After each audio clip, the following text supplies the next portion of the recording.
नमस्कार विद्यार्थी मित्रांनो. UPSCचा जो SEACने पेपर घेतला होता, SEACची CET झाली होती. UPSC चे कोचिंग आणि फ्री रेसिडेन्शियलसाठी. तर त्यासाठी जे GS पार्ट आणि CSAT पार्ट असे टोटल 90 क्वेश्चन आले होते. तर आपण आत्तापर्यंत आपण GSचे संपूर्ण 50 क्वेश्चन आपण पाहिलेले आहेत. त्याची एक वेगळी प्लेलिस्ट करून आपण आपल्या चॅनलवरती उपलब्ध करून दिलेली आहे. आणि आता CSATचे आपण जे आहे टोटल जे मॅथ्स आणि रिजनिंगचे जे क्वेश्चन्स होते 22 क्वेश्चन ते सुद्धा अटेम्प्ट केलेले आहेत. ते सुद्धा आपण सॉल्व केलेले आहेत. आपण त्याचा ॲप्रोच बघितलेला आहे कसं सॉल्व करायचं आहे. आता या लेक्चरमध्ये आपण आहे ते पॅसेजवर फोकस करणार आहोत. जे टोटल 9 पॅसेज आले होते. 9 पॅसेज पहिले सुरुवातीला 4 पॅसेज होते. मग त्याच्यानंतर काही क्वेश्चन्स होते रिजनिंगचा आणि लॉजिकल रिजनिंग आणि क्वांटिटेटिव्ह ॲप्टिट्यूडचा जो पार्ट होता. त्याच्यानंतर परत पॅसेज होते. टोटल असे 9 पॅसेज विचारलेले आहेत.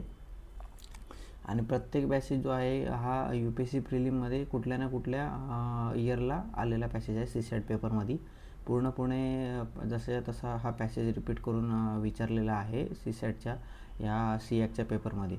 तर आपण ह्या लेक्चरमध्ये काय पाहणार आहोत की प्रत्येक जो पॅसेज आहे त्याच्यावरती विचारण्यात आलेले क्वेश्चन किती आहेत, प्रत्येक पॅसेजवर किती क्वेश्चन आहेत आणि त्या पॅसेजची थीम काय आहे आणि त्या पॅसेजच्या ऑप्शननुसार आपण कसं ऑप्शन वाचल्यावर आपण कसं आन्सरपर्यंत जाणार आहोत ते सुद्धा बघणार आहोत. आणि अशा पद्धतीने बघितलं तर या पेपरमध्ये एक पॅसेज जो आहे 5 नंबरचा क्लायमेट चेंज बेसचा तो सर्वात मोठा आहे. त्याच्यामध्ये 4 क्वेश्चन विचारलेले आहेत आणि छोटे छोटे 2 पॅसेज आहेत, 3 पॅसेज आहेत एक क्वेश्चनचे. तर ते सुद्धा कसे अटेम्प्ट करायचे ते सुद्धा आपण बघणार आहोत. आता सुरुवातीला पॅसेज पाहिल्यानंतर विद्यार्थ्यांना जे एकदम बिगिनर आहेत, ज्यांना पॅसेज सोडण्यामध्ये किंवा पॅसेज टाईम कन्झ्युमिंग आहे वाचण्यामध्ये, मग तो परत ऑप्शन वाचून मग ते परत उत्तर त्याचं पॅसेजमध्ये शोधण्यामध्ये है ना. तर मग आपण एक कसं करणार आहे की पॅसेज कसा सॉल्व केला पाहिजे. तर सुरुवातीला त्याचा ॲप्रोच कसा असला पाहिजे, पॅसेजची थीम ओळखता आली पाहिजे है ना. तर तुम्हाला तुमचं अंडरस्टँडिंग चांगल्या पद्धतीने असेल तर पॅसेज तुम्हाला चांगल्या पद्धतीने समजेल. आणि पॅसेज समजल्यानंतर तुम्ही त्याचं जे आहे उत्तर ते तुम्ही देऊ शकता. बरोबर, ऑप्शन एलिमिनेट करून त्याचं उत्तर देऊ शकता. तर अशा पद्धतीने आपण पॅसेजचं बघूया की जे पॅसेज विचारलेले आहेत ह्या पेपरमध्ये UPSC SEAC CET common entrance test 2026. तर आपण सुरुवातीला बघूया. पहिला पॅसेज जो आहे तो जो डेमोक्रेसी वर आहे, डेमोक्रेसीशी रिलेटेड आहे. सॉरी, तो पॅसेज बघूया.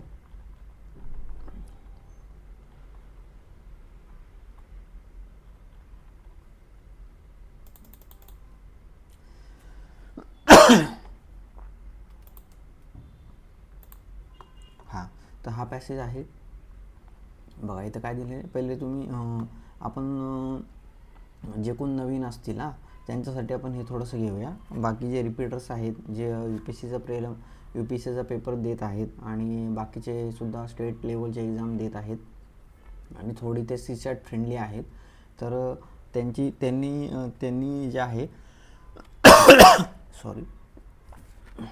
त्यांनी आहे तो कशा पद्धतीने पेपर सॉल्व करायचा ते सुद्धा बघू. आणि जो न्यू बिगिनर आहे त्याने कसं सॉल्व करायचा ते सुद्धा बघणार आहोत. आता बिगिनर असेल त्याने काय करायचे, सगळ्यात पहिले तुम्ही इन्स्ट्रक्शन वाचा काय दिलेत है ना, की read the following 4 passages and answer the items that follow each passage. Your answer to these item should be based on the passage only. ठीक आहे, म्हणजे पॅसेजमध्येच तुम्हाला ते जे आन्सर असेल ते पॅसेजशी रिलेटेडच असलं पाहिजे. बरोबर. आता बघूया की पहिला पॅसेज जो आहे तो डेमोक्रेसी त्याची थीम आहे. म्हणजे डेमोक्रेसीशी रिलेटेड आहे. आता हा बघा, पॉज करून तुम्ही वाचू शकता पॅसेज. हा जो क्वेश्चन आहे हा पॅसेजचा जो आहे तो UPSC प्रिलिम है ना, UPSC प्रिलिम 2022ला ॲज इट इज जो आहे तो विचारलेला आहे. तर हा पॅसेज तुम्ही पाहिला तर बघाल की पॅसेज किती मोठा आहे ना, पूर्ण हाफ पेज पॅसेजने कवर केलं आहे है ना, इकडे अर्धा इकडे अर्धा. आता असा पॅसेज आल्यावरती सुरुवातीला विद्यार्थी काय करणार की पॅसेज वाचायला सुरुवात करणार आहे ना. हा तर ह्याच्यामध्ये 1 पॅरा, 2 पॅरा, 3 पॅरेग्राफमध्ये हा पॅसेज आहे, बरोबर.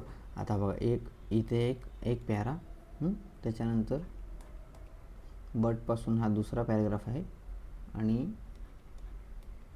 इथे तिसरा पॅरेग्राफ आहे. आता तुम्ही सांगा, तर तुम्हाला काय करायचं आहे, सुरुवातीला ना एक तर 2 मेथड आहेत. एक तर तुम्ही हा पहिला पॅरेग्राफ वाचा. पहिला पॅरेग्राफ तुम्हाला वाचल्यानंतर थोडीशी अंडरस्टँडिंग येईल. मग तुम्ही डायरेक्ट ऑप्शनवर शिफ्ट व्हा. ऑप्शनवर शिफ्ट झाल्यानंतर पहिले ऑप्शन रीड करा. पुन्हा पहिल्या ऑप्शनमध्ये तुम्हाला आन्सर मिळालं नाही, क्वेश्चनवरती पहिल्या क्वेश्चनचे ऑप्शन वाचल्यानंतर तुम्हाला आन्सर मिळालं नाही, तर तुम्ही परत सेकंड पॅरावर या. सेकंड पॅरा वाचल्यानंतर ह्याच्यावरती बेस्ट दुसरा कुठला क्वेश्चन आहे तो बघा, तो क्वेश्चन वाचा, है ना. तो क्वेश्चन वाचल्यानंतर ते आन्सर तुम्हाला त्याच्याशी कुठं या 2 पॅरेग्राफमध्ये मॅच होताना दिसते का किंवा भेटते का ते बघा, है ना. ते नाही भेटलं तर मग तिसरा पॅसेज वाचा, ते पॅसेजचा तिसरा पॅरेग्राफ वाचायचा, ठीक आहे. तर अशा पद्धतीने जे बिगिनर आहेत त्यांनी करायचं आहे. आणि जे रिपीटर्स आहेत त्यांनी काय करायचं आहे, तर रिपीटर्सने डायरेक्ट जो आहे पॅसेज आहे ना त्याचे सगळे क्वेश्चन वाचायचे, बरोबर. क्वेश्चन काय काय दिलेत की जेवढे पण क्वेश्चन दिले असतील ते वाचायचे. म्हणजे की पहिला पॅसेज आहे, पहिल्या पॅसेजवरती 2 क्वेश्चन दिलेले आहेत. किती? 2 क्वेश्चन आहेत पहिल्या पॅरेग्राफवरती. पहिल्या पॅरेग्राफ बेस 2 क्वेश्चन आहेत. हा क्वेश्चन एक आहे आणि इथे एक आहे, 2 क्वेश्चन. डेमोक्रेसी थीमच्या पॅसेजवरती जे आहे 2 हे दिलेले आहेत पॅसेज.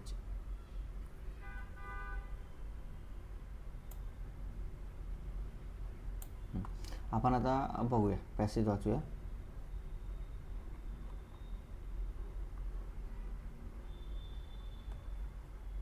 मी व्हिडिओ पॉज करतो, मी काय करतो, हे व्हिडिओ जो आहे तो एक 30 सेकंदासाठी होल्ड करतो. तुम्ही हा वाचून घ्या पॅसेज, हा पॅरेग्राफ काय दिला आहे तो, ठीक आहे. नाही तर मग आपण सोबतच हे करूया. मी वाचतो पॅसेज, तुम्ही फक्त लक्ष द्या की पॅसेजमध्ये काय दिलं आहे ते, नंतर स्वतःहून सॉल्व करायचा प्रयत्न करा.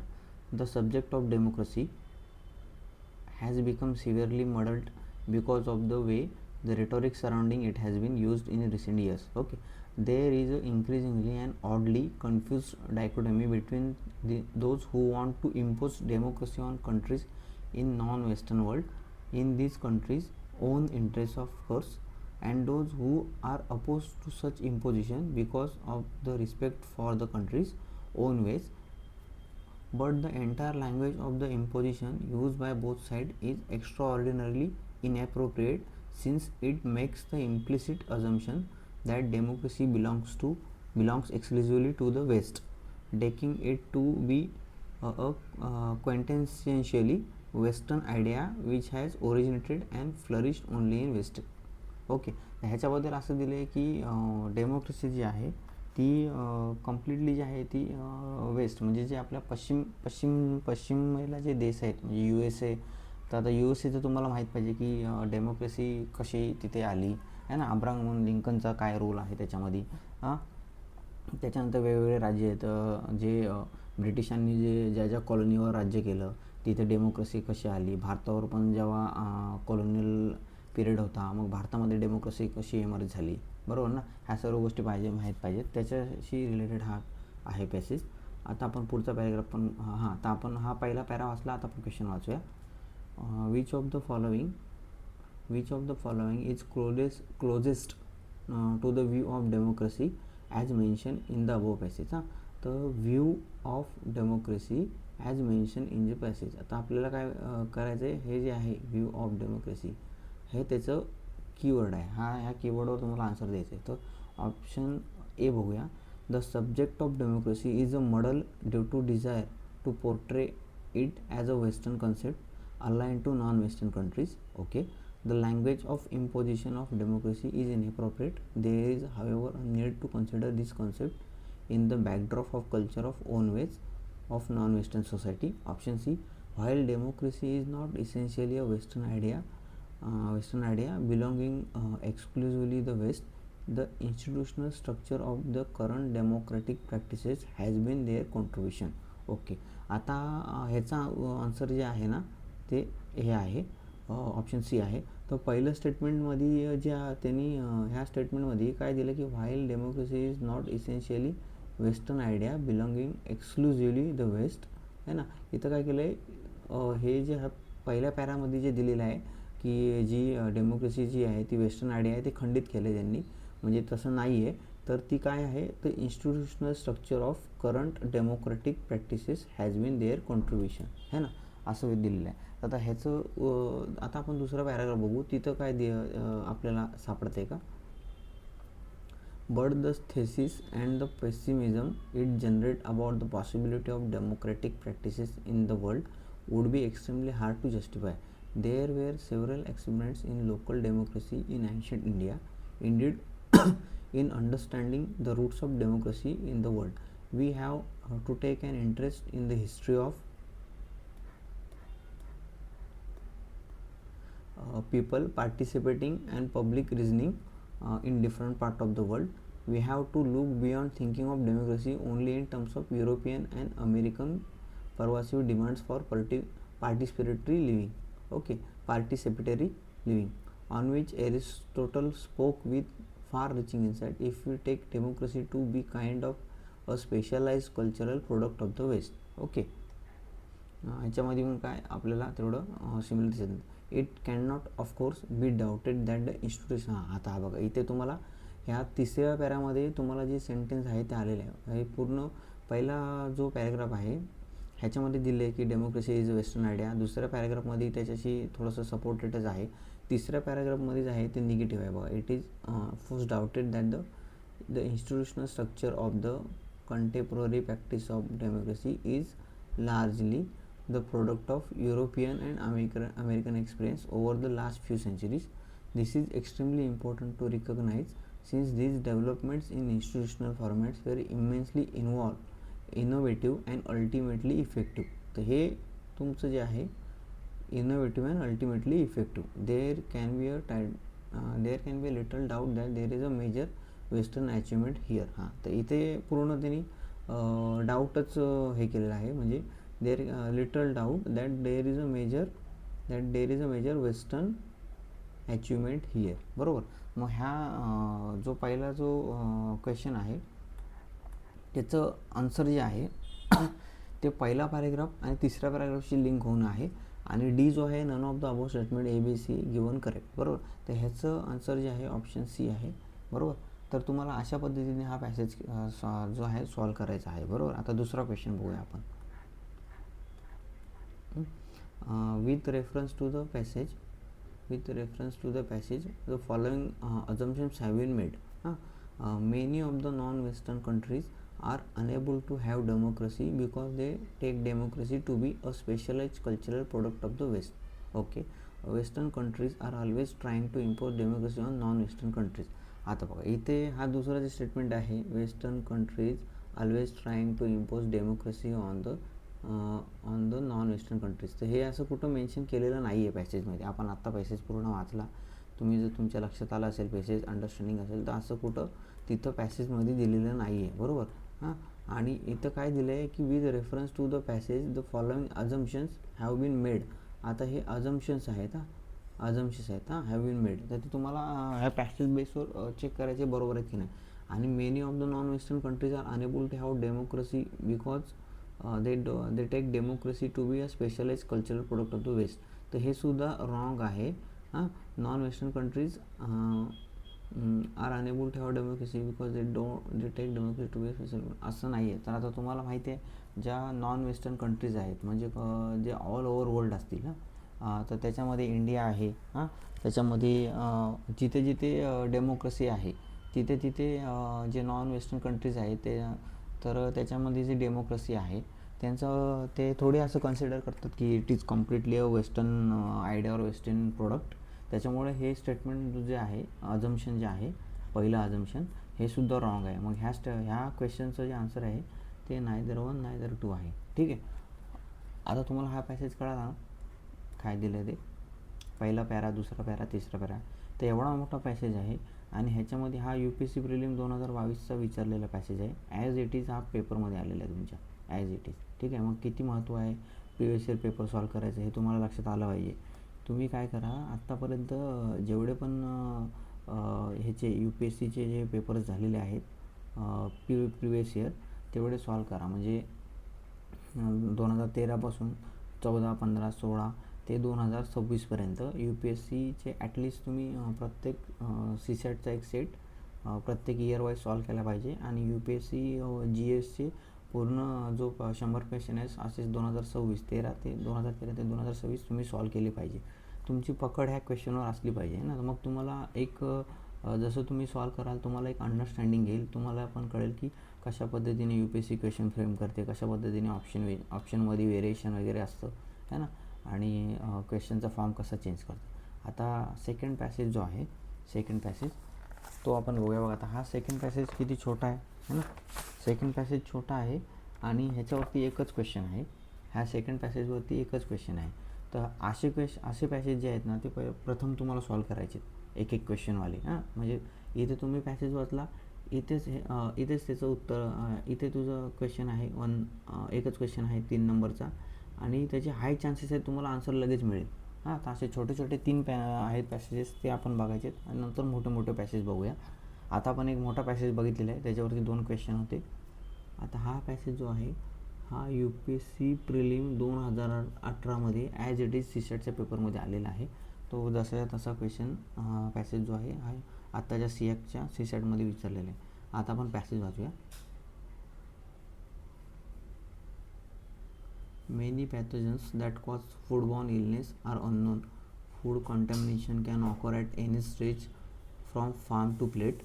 Since most cases of food poisoning go unreported, the true extent of global foodborne illness is unknown.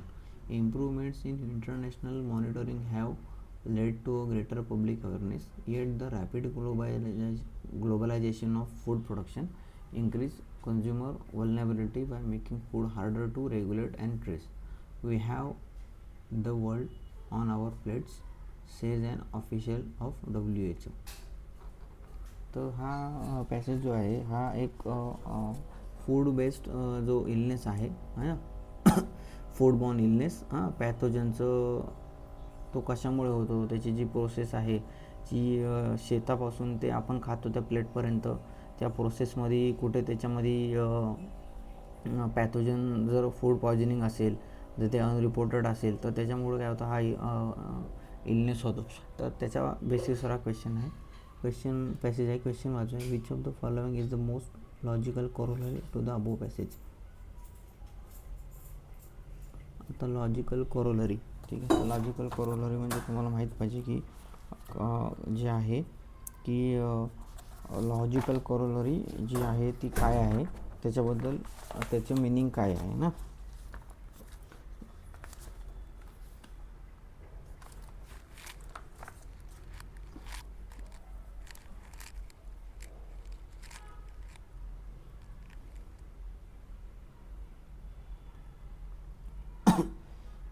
Option A, with more options for food come more risk. Food processing is the source of all foodborne illness. आता मला सांगा, food processing जर सोर्सच असेल पूर्ण इलनेसचा तर मग food process होणारच नाही ना. मग ह्या कम्प्लिटली इलॉजिकल ऑप्शन आहे, हा आपण कट करतो. We should depend on locally produce food only. आता हा किती एक्स्ट्रीम आहे. म्हणजे आपण काय हे बाहेरचं फूड खाऊ शकत नाही का, हे पण चुकीचं आहे. हे this is not the logical corollary. Globalization of a food production should be curtail. आता ग्लोबलायझेशन कर्टेल केलं तर ह्याचा इम्पॅक्ट इकॉनॉमीवर होणार नाही का, आहे ना. तर हे थोडंसं लॉजिकली थिंकिंग मन असली पाहिजे तुमची. तर हा विदाऊट पॅसेज तुम्ही वाचतासुद्धा हा क्वेश्चन सॉल्व केला असता. डायरेक्ट क्वेश्चन वाचला असताना तुम्ही तर तुम्हाला हे लक्षात आलं असतं की हे निगेटिव्ह आहे, हे निगेटिव्ह बघा, हे निगेटिव्ह स्टेटमेंट आहे, हे निगेटिव्ह आहे, हे निगेटिव्ह आहे. पण हे स्टेटमेंट जे आहे ना हे पॉझिटिव्ह स्टेटमेंट आहे की with more options for food come more risk. एकदम परफेक्ट आन्सर आहे ना. जेवढे तुम्ही जे फूड जे आहे कन्झ्युम कराल तेवढी रिस्क आहे ना. तर हे परफेक्ट आन्सर ऑप्शन हे आहे. हा UPSC प्रिलिम 2018चा विचारलेला पॅसेज आहे. ह्या पॅसेजवर एकच क्वेश्चन होता, ठीक आहे. आता आपण पॅसेज नंबर 3 पुढचा पॅसेज बघूया. पॅसेज नंबर 3 है ना. तर हा पण बघा छोटा पॅसेज आहे आणि ह्याच्यावरती किती क्वेश्चन आहेत, क्वेश्चन नंबर 4 आणि क्वेश्चन नंबर 5 असे 2 क्वेश्चन आलेले आहेत, बरोबर. आता आपण बघूया की पॅसेज जो आहे तो कशाबद्दल दिलेला आहे आणि पॅसेजची थीम काय आहे. म्हणजे थीम म्हणजे की तो कुठल्या टॉपिकवर दिलेला आहे. हां, तर तिसरा पॅसेज जो आहे त्याच्यामध्ये 2 क्वेश्चन आहेत आणि स्टोरी बेस आणि पॅट्रियार्चिकल माइंडसेट आहे ना, पॅट्रियार्चिकल माइंडसेट आहे त्याच्यामध्ये. बघूया आता पॅसेज वाचूया. Set against a rural backdrop, stench of kerosene is the story of a couple, Guleri and Manak, who have been happily married for several years but do not have a child. Manak's mother is desperate to have a grandchild to carry on family name. Hence, she gets Manak remarried in Guleri's absence. Manak, who acts as a reluctant but passive spectator, is meanwhile informed by a friend that Guleri, on hearing about her husband's second marriage, poured kerosene on her clothes and set fire to them. Manak is heartbroken and begins to live as if he were a dead man. When his second wife delivers a son, Manak stares at the child for a long time and blurts out, "Take him away, he stinks of kerosene." हां, तर हा जो passage आहे ना, ही किती म्हणजे ह्याच्यामध्ये महिलांना कसं कन्सिडर केलं जातं तुम्ही बघा आहे ना. तर जे आहे मूल जर होत नसेल तर दुसरं लग्न करून देणे, अशा गोष्टी ज्या आहेत त्या होत होत्या आहे ना.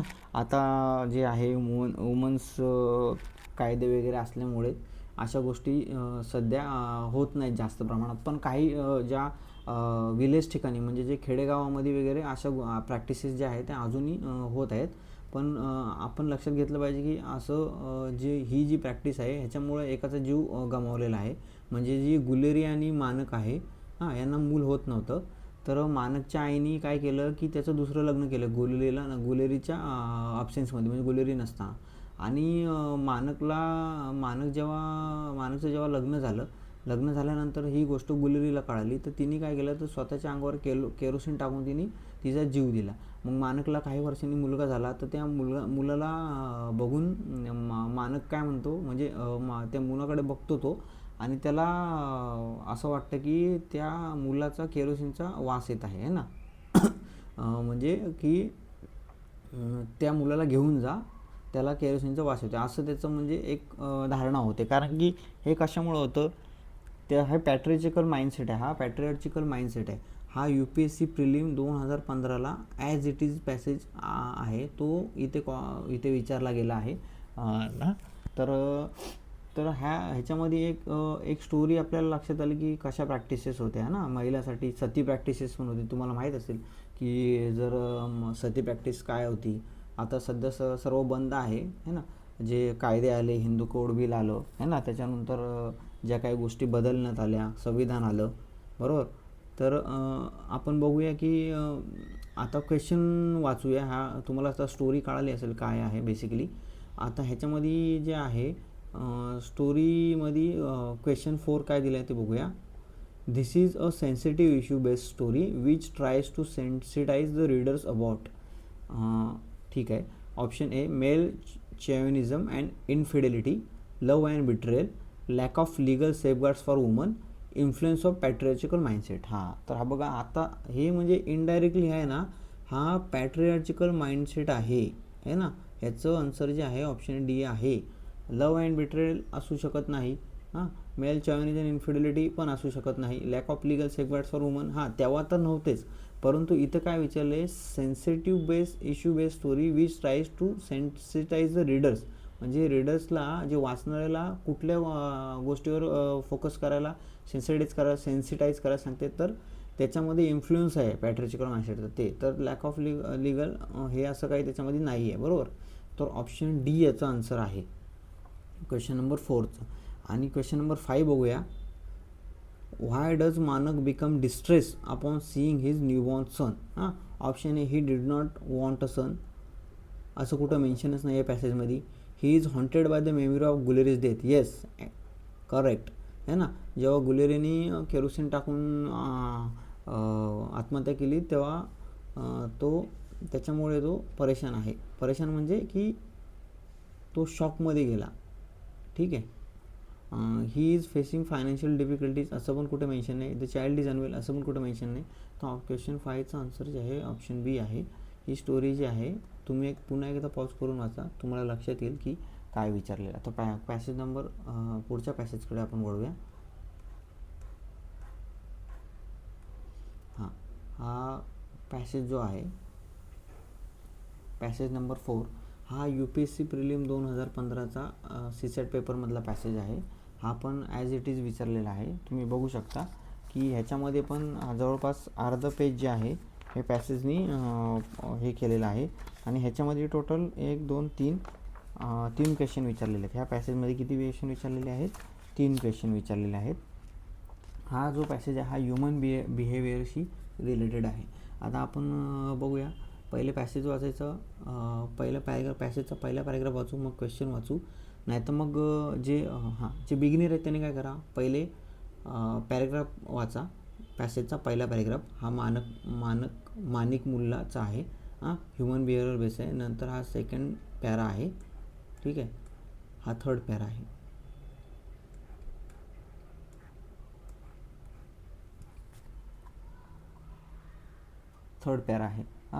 तर जे बिगिनर आहेत त्यांनी पहिला पॅरा वाचा, मग क्वेश्चनवर जा.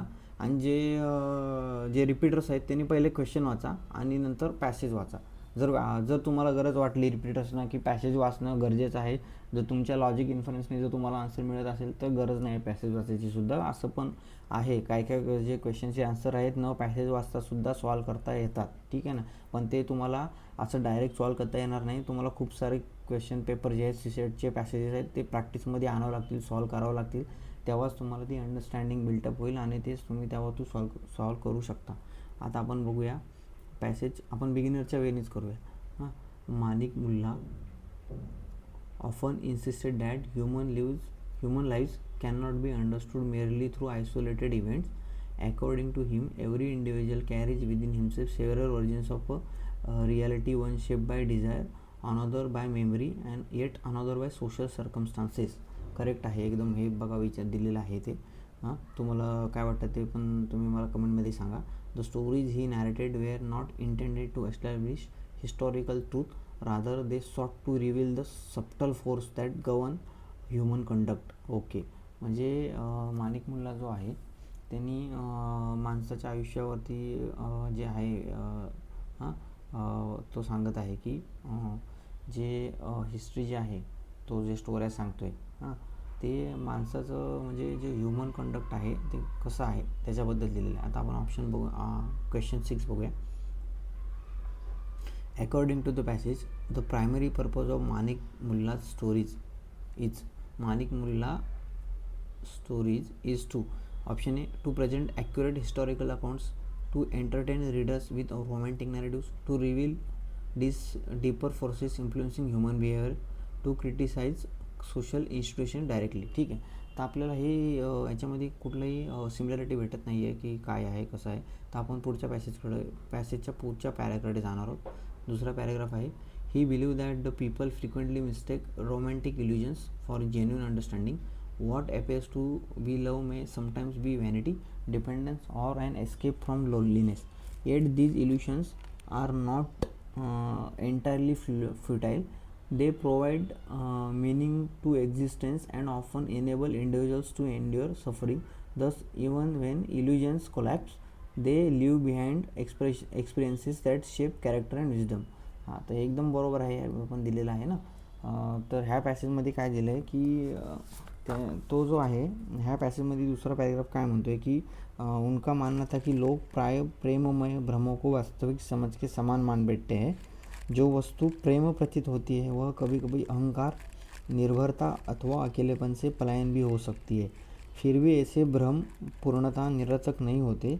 वे जीवन को अर्थ प्रदान करते हैं और अनेक बार मनुष्य को दुख सहने की शक्ति देते हैं.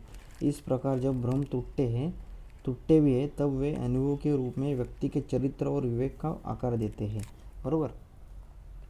तर अशा प्रकारे जर काही याच्यामध्ये ह्युमन बिहेवियर आहे ते कसं स्ट्रॉंग होतं ते कसं त्याच्या एक्सपिरियन्सवरती काम करतं, वरती एक्सपिरियन्स आल्यानंतर ते कसं बिहेव करतं, ते कसं कॅरेक्टर आणि विजडममध्ये इम्प्रूव्हमेंट येते त्याच्या, ते दिलेलं आहे.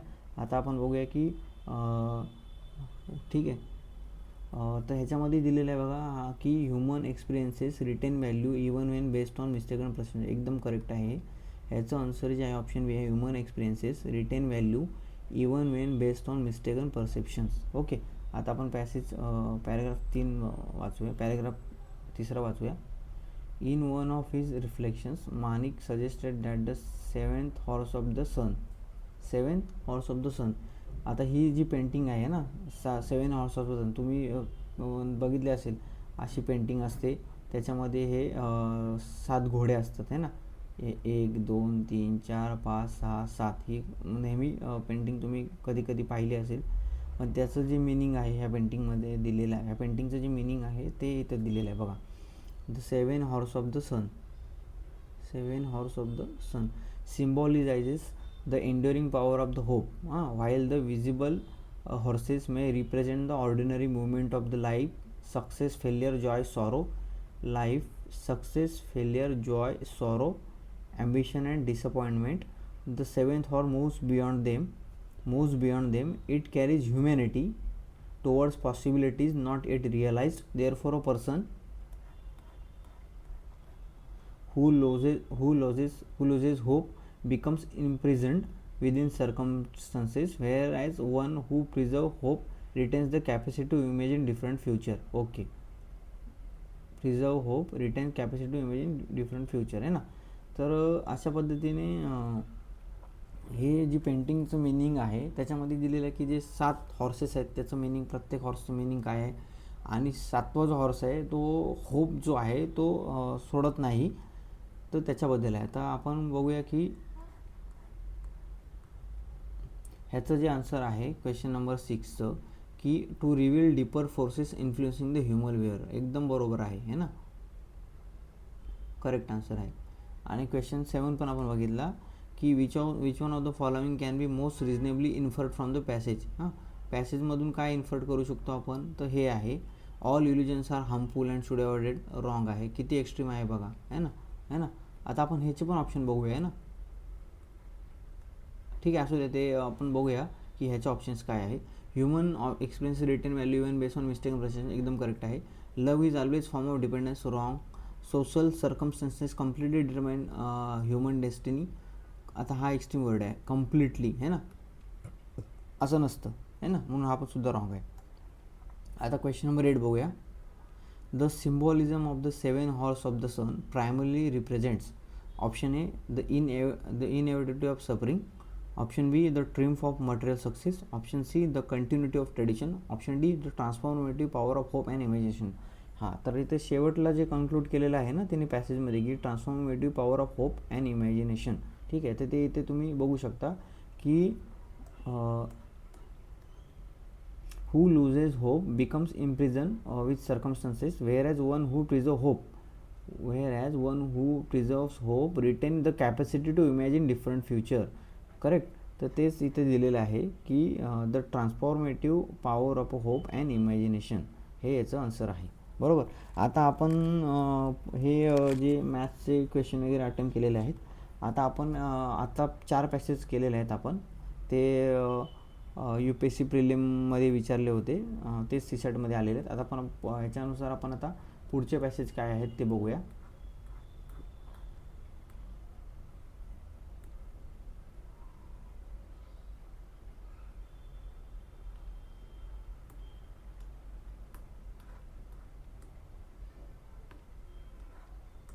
पुढे 5 पॅसेज दिलेले आहेत. हां, पहिले 4 पॅसेज आहेत, मग थोडेसे मॅथ्स रिजनिंगचे क्वेश्चन आहेत, त्याच्यानंतर परत 5 पॅसेज आहेत, आणि मग परत मॅथ्स रिजनिंगचे 5-6 क्वेश्चन आहेत. हां, तर आपण बघूया की पुढचा पॅसेज जो आहे, पॅसेज नंबर 5, तो कशा बेस्ड आहे आणि त्याच्यावरती किती क्वेश्चन विचारले आहेत ते आपण बघणार आहोत. तो 5वा पॅसेज जो आहे तो क्लायमेट चेंज हिमालयन इकोसिस्टीमवर आहे. क्लायमेट चेंज हिमालयन सिस्टीमवरती आहे ना, आणि त्याच्यावरती जे क्वेश्चन आहेत, हा मोठा पॅसेज आहे, ह्याच्यावरती 4 क्वेश्चन विचारले आहेत बघा. हा पॅसेज 1 म्हणून आहे, पण हा पॅसेज ॲक्च्युली जो आहे तो 5वा पॅसेज आहे. ठीक आहे. आणि हा UPSC प्रिलिम 2014चा पॅसेज आहे. UPSC प्रिलिम 2014चा पॅसेज आहे. तर ह्याच्यावरती टोटल 4 क्वेश्चन विचारलेले आहेत.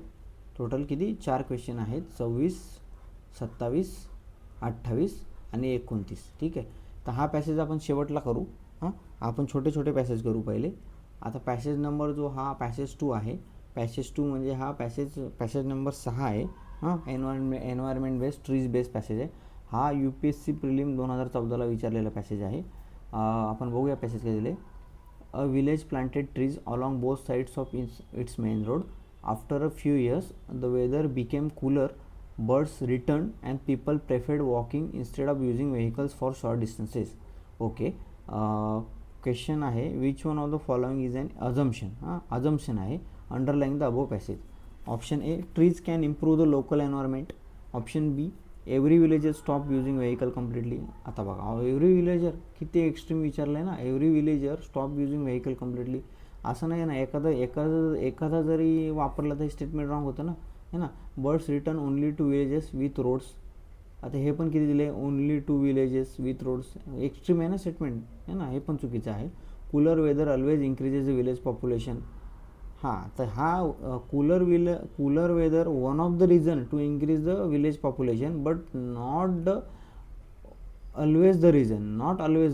म्हणून हे पण कट झालं. तर बघा ॲटोमॅटिक याचं आन्सर जे आहे ते ए आहे. Trees can improve the local environment. Yes, it is true, है ना. तुम्ही जर झाडं लावली तुमच्या आजूबाजूचं एन्व्हायरमेंट तुम्हाला लगेच कळेल की कसं असतं. आता उदाहरणार्थ पुण्यामध्ये तुम्ही बघा, झाडाचं रस्त्याच्या दोन्ही साईडला झाडं आहेत, तर पुण्याचं क्लायमेट थंड आहे, है ना. तर ह्याचं आहे की trees can improve the local environment. Yes, village planted tree along the both side. इथेच दिलेलं आहे option. After few years weather became cooler, the birds return and people preferred walking instead of vehicle for short distance, है ना. म्हणजे याच्यामध्ये तुम्हाला किती हा सोपा क्वेश्चन आहे, क्वेश्चन नंबर 30, है ना. आता आपण पुढचा पॅसेज बघूया, पॅसेज नंबर 3. तर ह्या पॅसेजवर 2 क्वेश्चन आहेत. हा पॅसेज आहे ना, हा ॲक्च्युली ही स्कीम आहे मनरेगाज. काँग्रेस सरकारने ही त्यावेळेस जी आहे, आपण आता ती बघूया.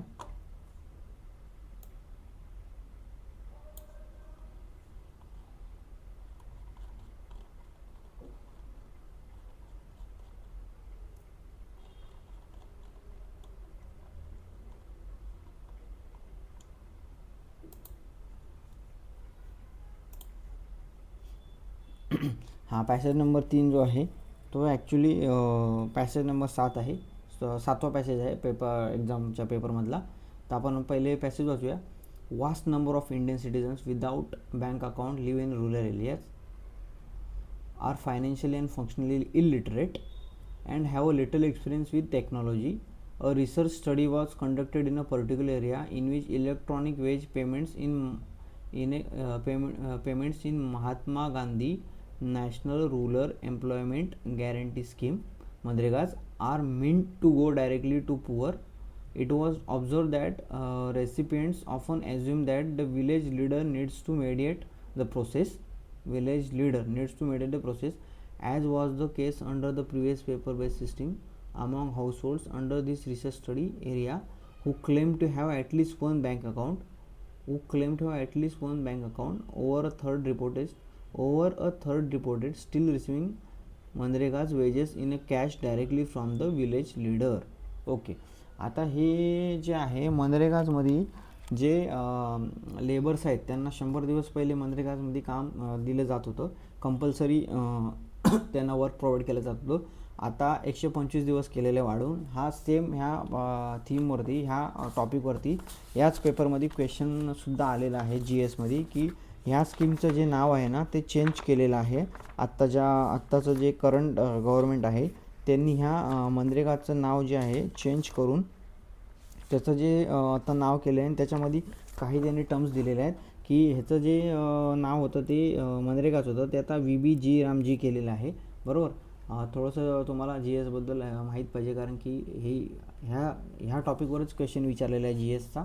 तर आत्ताची ही कुठली स्कीम आहे, तर आत्ताची ही जी रामजी स्कीम आहे. जी रामजी जी, ठीक आहे. जी रामजी स्कीम आहे कुठल्या ॲक्ट आणि 2025 ॲक्टनी ही लागू केलेली आहे. तर ह्याच्यामध्ये काय काय केलेलं आहे, 100 दिवस वाढवून 125 दिवस केले. त्याच्यानंतर त्यांना जे आहे टेम्पररी सस्पेन्शन ऑफ एम्प्लॉयमेंट दिलेलं आहे सोविंग आणि हार्वेस्टिंग सीजनच्या वेळेस, बरोबर. आणि जे अलोकेशन जे फंड आहे याचं जे फंड जे आहे म्हणजे जे वेजेस आहेत ते 16th फायनान्स कमिशननी डिसाईड केलेलं आहे. आणि त्याचा रेशो जो आहे तो सेंटर स्टेटचा 60-40 आहे आणि हिमालयन स्टेट आणि नॉर्थ ईस्टर्न स्टेटचा 90 and 90-10 आहे, असं कॉन्ट्रीब्युशन आहे. तर हा क्वेश्चन मी एक्सप्लेन केला आहे जी एसच्या लेक्चरमध्ये, तुम्ही तो लेक्चर पाहू शकता. त्याच्यामध्ये आपण चांगल्या पद्धतीने जे आहे ते एक्सप्लेन केलेलं आहे. आणि ह्याचं जे काही खर्च होईल, एक्स्ट्रा खर्च झाला तरी तो स्टेटच पे करणार आहे, युनियनचा ह्याच्यामध्ये रोल नसणार आहे. नंतर एक्स्ट्रा जो खर्च होईल त्याच्यावर म्हणजे जे बियॉन्ड त्याचं जे ॲलोकेशन आहे त्या ॲलोकेशनपेक्षा जास्त खर्च झाला तर तो खर्च स्टेट गव्हर्नमेंटच करणार आहे, असं आहे. तर आता ह्या इथे आपल्याला काय विचारलं पॅसेजमध्ये ते बघूया आपण. Question number 31. What is the most logical rational and crucial message that is implied in the above passage. Option A, MNREGA should be extended only to those who have bank account.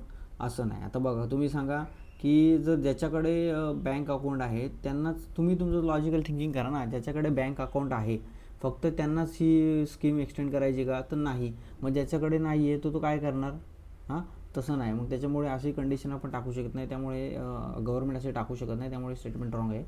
Option B, the paper based system of payments is more efficient than electronic payment in present scenario. तर हे complete statement reverse आहे ना. आता present scenario तुम्ही बघताय, Modiji digital India promote करत आहेत आणि तुम्ही कॅशलेस होत आहेत सगळीकडे, जे UPI पेमेंट्स वगैरे आलेले आहेत. तर इथं पेपर बेस्ड सिस्टीम आहे ती मोर इफिशियंट म्हणलेलं आहे इलेक्ट्रॉनिक पेमेंटपेक्षा. तर हे कम्प्लिटली रॉंग आहे, कारण की electronic payment more efficient than paper based system आहे. आता ऑप्शन सी बघूया. The goal of electronic wage payment was not to eliminate mediation by village leaders. The goal of electronic wage payment was not to eliminate mediation by village leaders. आता सांगा की government जे आहे एका लीडरला पैसे देते, पैसे फंड जे आहे अलोकेट करते मेडिएशनसाठी, आणि त्याच्या थ्रू जे ॲक्च्युअल जे लेबर्स आहेत त्यांना पेमेंट मिळत आहे. तर ते एलिमिनेट करण्यासाठी, करप्शन एलिमिनेट करण्यासाठी, ते करप्शनचे चान्सेस आहेत ना, बरोबर ना. तर ते एलिमिनेट करण्यासाठीच तर ही स्कीम आलेली आहे, बरोबर ना. तर त्याच्यामुळे हे जे इलेक्ट्रॉनिक वेज आहे ना payments was to eliminate mediation by village leaders असं पाहिजे, ना की नॉट पाहिजे, ठीक आहे. तर हे पण स्टेटमेंट चुकीचं आहे. आता ऑप्शन डी बघूया. It is essential to provide financial literacy to the rural poor. Exactly है ना. जो गरीब आहे, जो खेडे भागातला आहे त्याला तुम्ही लिटरसी प्रोव्हाइड करा की UPI पेमेंट कसं होतं, DBT कसं होतं, डायरेक्ट बेनिफिट ट्रान्सफर काय असतं. आणि पहिल्याच ह्याच्यामध्ये दिले की leave in rural areas financially and functionally illiterate, बरोबर.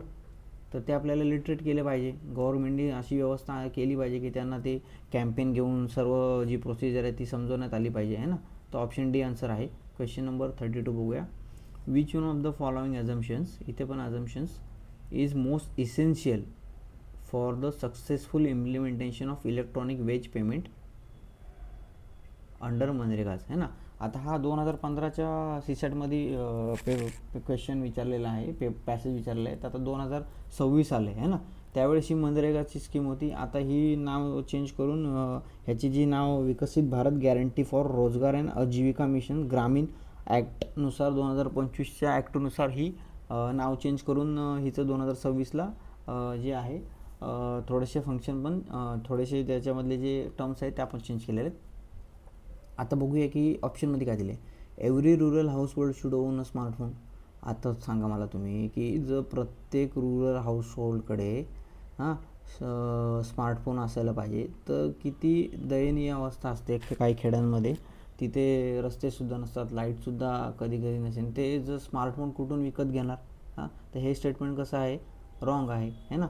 आता ऑप्शन बी बघूया. Beneficiary should be able to access and operate their bank accounts independently.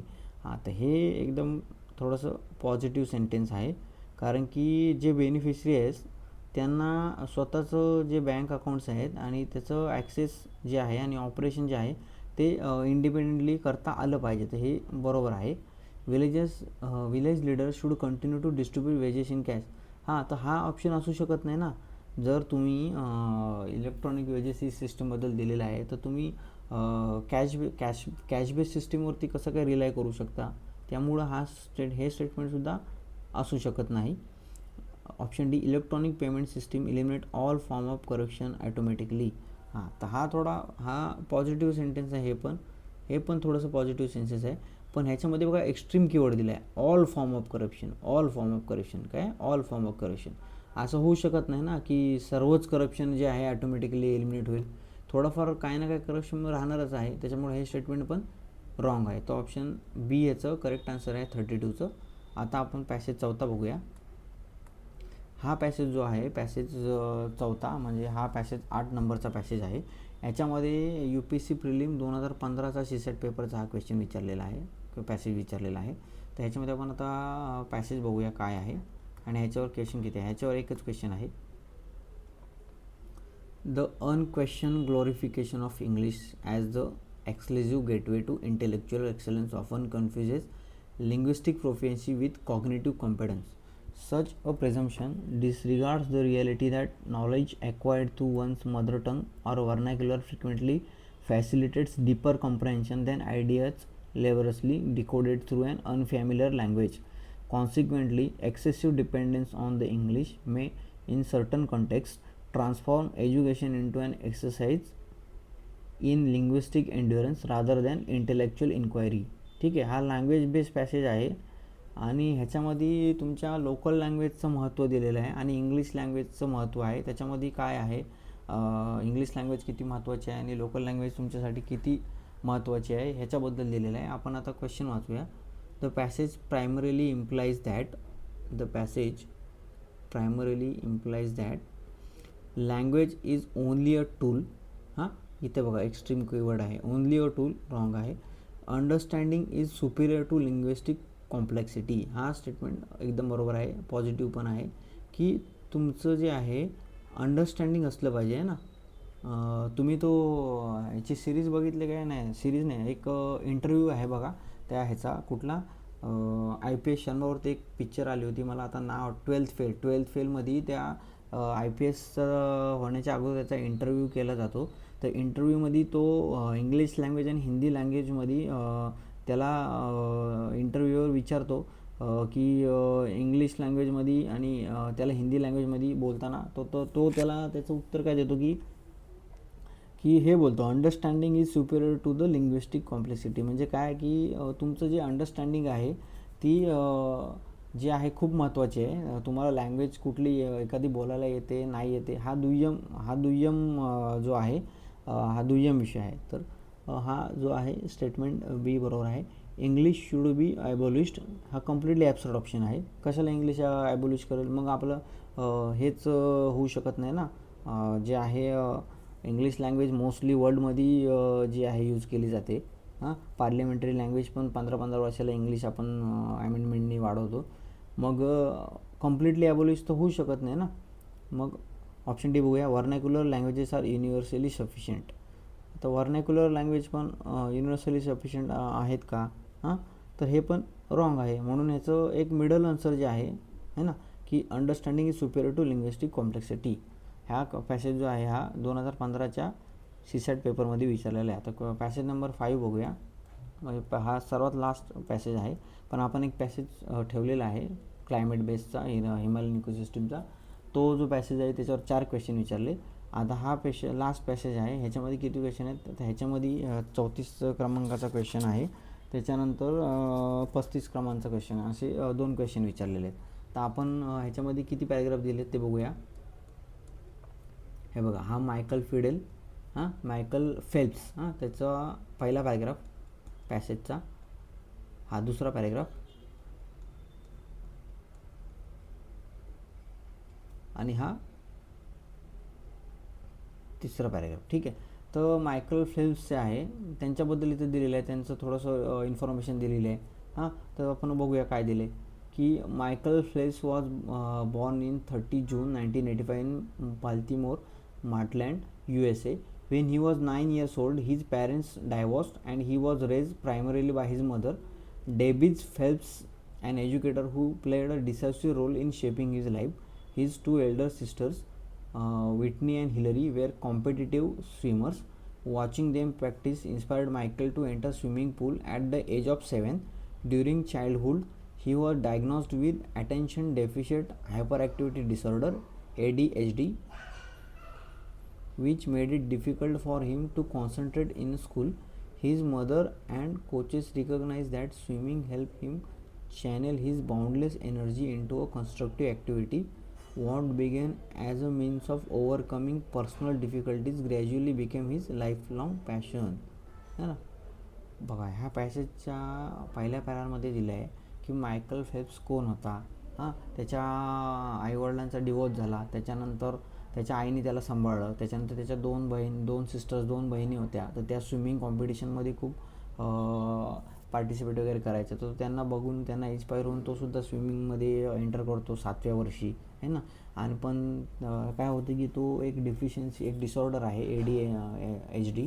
त्याच्यामध्ये काय होतं की त्याची जी डिफिकल्टी आहे कॉन्सन्ट्रेट करण्याची ती खूप जास्त असते, तो कॉन्सन्ट्रेट करू शकत नाही. हां, मग स्विमिंग त्याला हेल्प करते की त्याची जी कन्स्ट्रक्टिव्ह ॲक्टिव्हिटी करण्यामध्ये स्विमिंग कशी हेल्प करते ते दिलेलं आहे.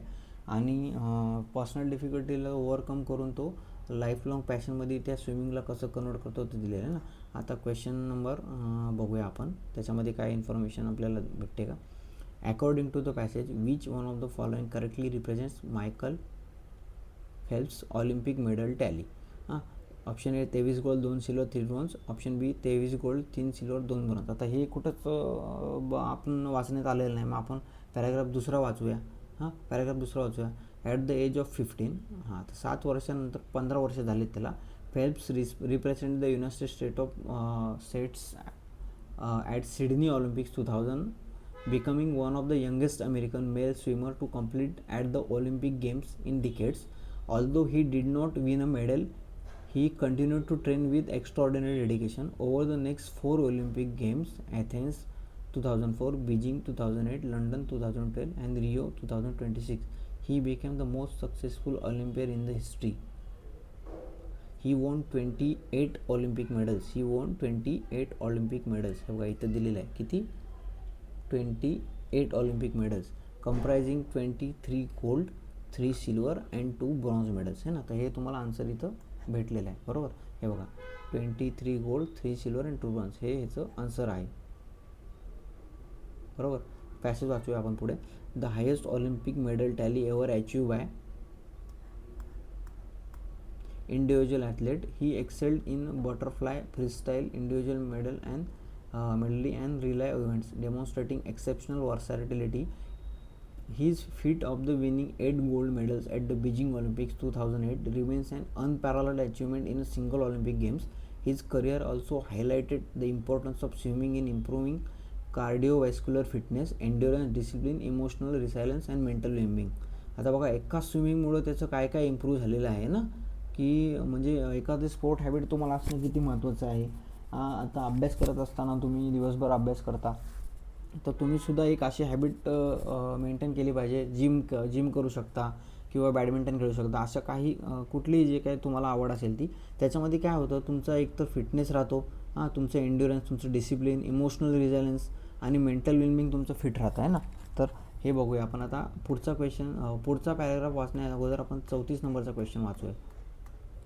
35 नंबरचा question. Which one of the following best capture central message of the passage. हां, Olympic greatness is measured only by the number of medals won. Personal setbacks can be transform into opportunities for growth through perseverance, support and self improvement. Swimming is the only sport capable of developing mental resilience. हे बघा हे एकदम चुकीचं आहे. Only sport नाही ना, दुसरं काही असू शकतं. जो ॲथलीट आहे, रनिंग आहे, तर त्याच्यामध्ये पण ह्या सर्व गोष्टी आहेत, ह्या इम्प्रूव्ह होऊ शकतात, डेव्हलप होऊ शकतात. Option D, athletes who face controversies can not regain public respect. तर हे एकदम इररिलेव्हंट आहे. तर ऑप्शन बी जो आहे तो एकदम ह्या पॅसेजचं सेंट्रल मेसेज आहे, बरोबर ना. त्याला जी डिसऑर्डर होते है ना, कुठली ADHD जी डिसऑर्डर होते इथे दिलेली आहे. त्याच्यामुळे तो स्विमिंग त्याचं पॅशन कसं बनतं, मग तो मेडल कसे जिंकतो ऑलिम्पिकमध्ये ते सर्व दिलेलं आहे. हां, मग त्याच्यामध्ये इम्प्रूव्हमेंट कशी होते, सेल्फ इम्प्रूव्हमेंट कशी होते, तर हे दिलेलं आहे. तर ह्याचं ऑप्शन बी उत्तर आहे बघा. आता पॅसेज वाचला, थोडंसं अंडरस्टँडिंग आली म्हणून आपण हे आन्सर देऊ शकलो. तर आपल्याला पुढचा पॅसेज वाचायची गरज आहे का? हां, आहे का? नाही. मग न वाचता पण तुम्ही सॉल्व केला ना क्वेश्चन. मग तरी पण आपण आता बघूया की पुढच्या पॅसेजमध्ये पॅराग्राफमध्ये काय दिलं आहे. Despite his remarkable success helps experience difficult phases after his Olympic dreams. He publicly spoke about struggles with depression, anxiety, alcohol related issues. तर आहे बघा, पॅराग्राफमध्ये दिलेलं आहे इथे. त्याला जे 2014मध्ये जो arrested for driving under the influence, instead of allowing these setbacks to define him, he sought to professional help, underwent rehabilitation, and openly advocated for mental health awareness. His journey demonstrated that true greatness is lies not merely in breaking records but also in accepting one's mistake, seeking support, and returning stronger. His life continues to inspire people across the world by showing that perseverance, humility, and resilience are valuable as victory itself. आता हा बघा, बरोबर आहे. Question number 35चा जो answer आहे ते पूर्णपणे ह्या पॅसेजच्या मिनिंगमध्ये आहे ना. ह्या पॅसेजचा हा पॅरेग्राफ आहे. मी आताच तुम्हाला म्हटलं की वाचायची गरज नाही का. तर आता अंडरस्टँडिंग आल्यावर आपण पॅसेज वाचला. वाचल्यानंतर आपल्याला लक्षात आलं की ह्या पॅरेग्राफमध्ये जो मिनिंग आहे, सेंट्रल मेसेज आहे ह्या पॅरेग्राफमध्येच आहे ना. त्याला सेटबॅक्स, तो अरेस्ट केलं जातं त्याला, त्याच्यानंतर तो कसा कमबॅक करतो, हे सर्व दिलेलं आहे ना. आता अशा पद्धतीने ही एक बायोग्राफी म्हणा, तुम्ही बायोग्राफी म्हणू शकतो आपण ह्याला, की जो हा ऑलिम्पियन आहे मायकल फेल्प्स, त्याच्या जीवनावर आधारित आहे. आता आपण पॅसेज जो आहे त्याच्यावर सर्वात जास्त क्वेश्चन विचारले, 4 क्वेश्चन, तो पॅसेज आपण बघणार आहेत है ना. त्या पॅसेजवरती 4 क्वेश्चन विचारल्यामुळे तो आपण शेवटला ठेवलेला आहे. मोठा पॅसेज आहे तो, हिमालयन इकोसिस्टीम क्लायमेट बेस्डचा आहे. वाचूया आपण. हा पॅसेजसुद्धा विचारलेला आहे. UPSC प्रिलिम 2014मध्ये हा पॅसेज विचारलेला आहे. तर ह्याच्यामध्ये किती पॅराग्राफ आहेत? 1, 2, 3 पॅराग्राफ आहे ना. 3 पॅराग्राफ 4 क्वेश्चन्स, बरोबर. 3 पॅराग्राफ 4 क्वेश्चन्स. पहिला पॅराग्राफ वाचूया. The Himalayan ecosystem is highly vulnerable to damage but due to geological reasons and on account of the stress caused by the increased pressure of population, exploitation of natural resources, and other related challenges. These aspects may be exacerbated due to the impact of climate change. It is possible that climate change may adversely impact the Himalayan ecosystem through increased temperature, altered precipitation patterns, episodes of drought, and biotic influences. This would not only impact the very sustenance of the indigenous communities in uplands but also the life of downstream dwellers across the country and beyond. Therefore, there is an urgent need for giving special attention to sustain Himalayan ecosystem. This would require conscious effort for conserving all the representative system. आता इथं काय दिलं आहे की climate चेंजचा जो impact आहे तो Himalayan इकोसिस्टीममध्ये कशा पद्धतीने होतो आणि हिमालयन इकोसिस्टीमवर क्लायमेट चेंजचा इम्पॅक्ट झाला तर त्याचा जो इम्पॅक्ट आहे तो फक्त तिथल्या पॉप्युलेशनवर नाही तर ते जाऊन म्हणजे पूर्ण इंडियामध्ये त्या हिमालयन इकोसिस्टीमवर जेवढे कंट्रीज जे आहेत बेस्ड आहेत त्यांच्यावर सुद्धा होऊ शकतो, हे त्याच्यामध्ये दिले. आता आपण पॅसेजचा बेस क्वेश्चन बघूया. Question number 26. Consider the following statements. According to the passage, the adverse impact of climate change on an ecosystem can be, है ना. Adverse impact of climate change आपण बघितले आता काय आहे. Permanent disappearance of some of its flora and fauna, permanent disappearance of ecosystem itself. ठीक आहे. आता बघा हा permanent disappearance of some of its flora and fauna असू शकतं ना. सम ऑफ इट्स म्हणजे म्हणजे सर्वच नाही, मग पूर्णपणे नाही. तसं त्याच्या काही जे आहेत फ्लोरा अँड फौना जी आहे डिसअपिअर होऊ शकते, एकदम करेक्ट आहे.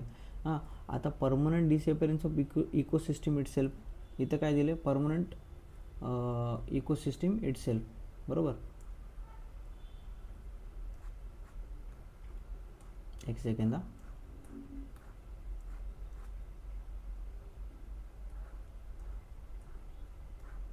Passage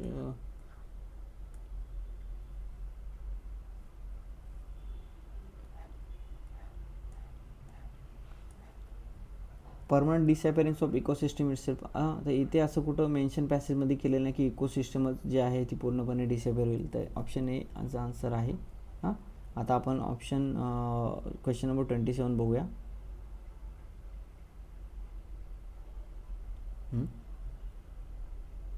which one of the following statements best implies the need to shift towards contemporary conservation approach.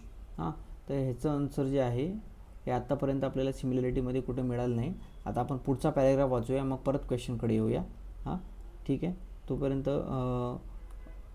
पुढचा पॅरेग्राफ जो आहे तो पाहूया आपण. Further, it needs to be emphasized that the endemics with restricted distribution and most often with specialized habitat requirements are among the most vulnerable elements. In this respect, the Himalayan biodiversity hotspot with rich endemic diversity is vulnerable to climate change.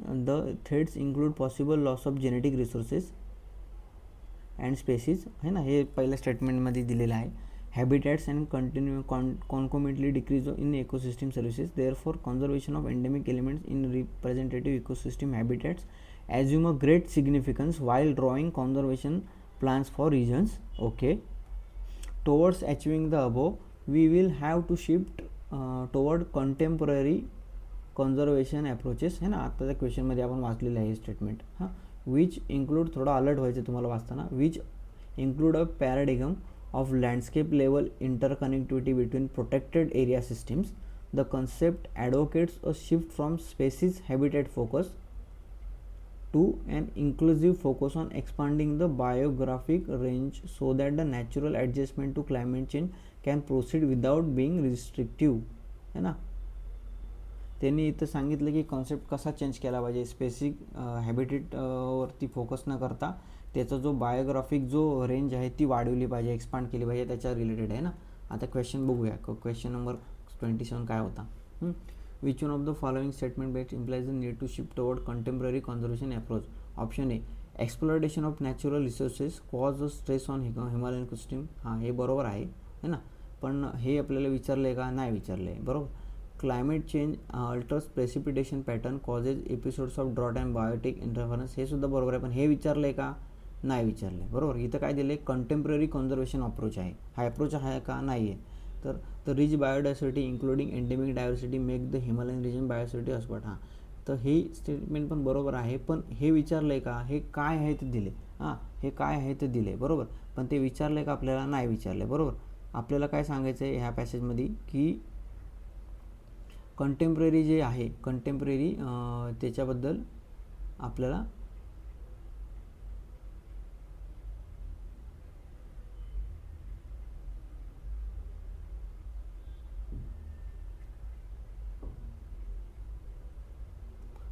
Contemporary conservation approach जो आहे तो विचारलेला आहे. तर option D वाचा तुम्ही. The Himalayan geographic region should be enabled to adapt climate change smoothly. एकदम correct आहे. लास्टचं सेंटेन्स आपण मार्क केलेला आहे, है ना. हा असू शकतो, त्याला कंटेम्पररी जो कॉन्झर्वेशन अप्रोच आहे हा अप्रोच असू शकतो. बरोबर. आता क्वेश्चन नंबर 28 वाचू. What is the most important message conveyed by the passage? Most important message conveyed by the passage. Option A, endemism is a characteristic feature of Himalayan region. आहे, बरोबर आहे, पण मोस्ट इम्पॉर्टंट मेसेज तुम्हाला ओळखायचं आहे. बरोबर. हां, तर ऑप्शन बी बघूया. Conservation efforts should emphasize on biographic ranges rather than on some species habitats. Correct, हे आपण वाचलेलं आहे. हां, ऑप्शन सी पण बघूया. Climate change had adverse impact on Himalayan system. हे पण बरोबर आहे, पण हे बरोबर आहे, पण इम्पॉर्टंट मेसेज आहे का, तर नाही. हे पण बरोबर आहे, इम्पॉर्टंट मेसेज आहे का, नाही. Without Himalayan ecosystem the life of communities of the upland and downstream will have no सस्टेनेन्स.